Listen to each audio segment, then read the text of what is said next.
Staring at a black screen on your Nissan Armada when trying to use Apple CarPlay is frustrating, but it is usually a software glitch. Data shows that nearly 85% of these blank screen issues are resolved by a basic reboot rather than hardware repairs. Before you visit the dealer, let's walk through the mandatory reset process.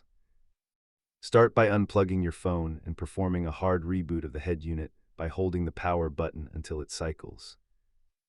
Often, the culprit is a poor quality charging cable or a buildup of lint in the USB port, so check those physical connections carefully.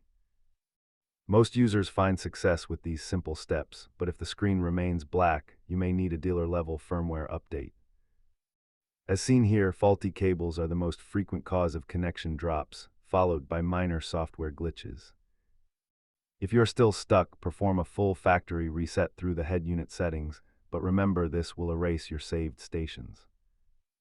Keep a high-quality cable and some compressed air in your glove box to resolve connection issues while on the road. A final pro tip: never force a cable into a port if it feels tight, as you risk damaging the delicate internal pins.